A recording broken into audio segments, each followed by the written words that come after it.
Order! Order! You are an incorrigible delinquent at times. Behave yourself, man!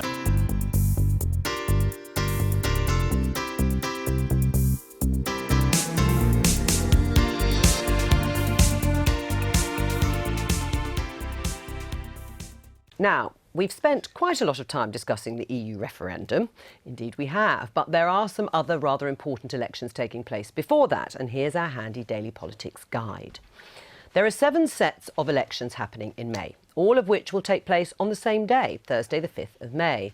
Wales, Scotland and Northern Ireland will hold national elections. There are 60 seats up for grabs in the Welsh Assembly. The Scottish Parliament will elect 129 seats, where the SNP currently holds a majority. And in Northern Ireland, there are 108 seats, which will be decided for representatives to the Northern Ireland Assembly.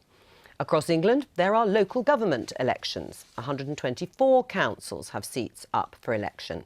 35 metropolitan councils, 19 unitary authorities and 70 district councils.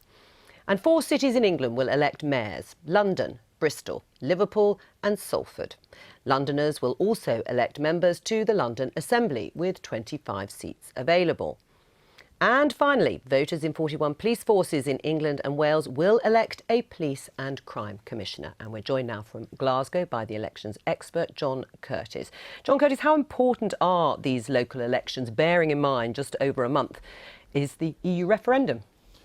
Well, you use the word local elections, but I think people in Northern Ireland, Wales and Scotland would dispute that term. For them, as you said in your earlier piece, these are national elections. The truth is, this is the biggest set of mid-term elections between now, certainly, than 2019 when we get the European elections.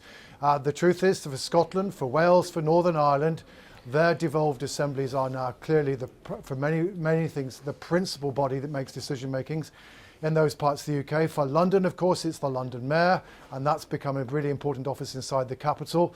The Police and Crime Commissioner as well, the truth is that many people struggle to understand what that's about, and they had an appallingly low turnout when the first elections were held in November 2012. But again, the local elections in England, for people who have them, again, they will be determine the result of their local council. So certainly this is a big, important set of elections. There's real power at stake here, and to that extent, at least, it will help to shape the future of British politics through the next 4 or 5 years. Well, let's look at Scotland. How do you rate Labour's chances in terms of any recovery there?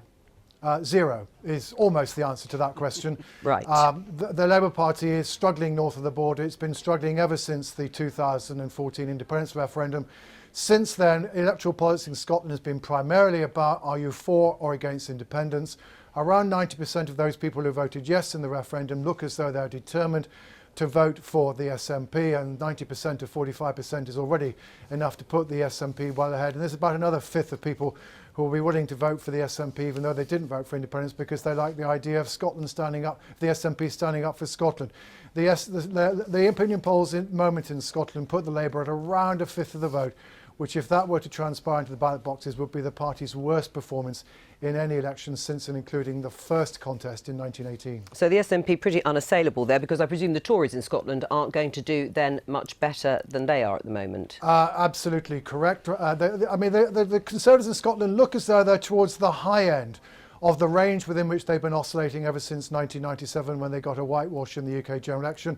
The polls putting them at around 16 or 70%, and that's led to some excitement as to whether or not the Tories could overtake Labour, although in truth, the more accurate representation of that story is whether or not it's conceivable that the Labour Party could fall behind the Conservatives. But insofar as there is some excitement in Scotland, it's second place over which there is excitement is not much excitement over first. Right, and just finally, the mayoral election in London. How important is that? Oh, this is undoubtedly important, because this is probably Jeremy Corbyn's best prospect of emerging out of these elections with good news. Back in 2008, when the London mayoral contest was back in 2012, when the London mayoral contest was last fought, Boris Johnson won. Even though the Labour Party won the election to the Greater London Assembly, it was perfectly clear it was a personal vote for Boris Johnson. Zach Goldsmith, with all due credit to him, doesn't have the same personal vote. And the truth is, the opinion polls also suggest Sadiq Khan ought to wear the London mayoral election. And indeed, Jeremy Corbyn badly needs him to win the London mayor election, because it could well be the case All right. that it's in London that the best news for the Labour Party comes. John Curtis, thank you very much. I've been getting away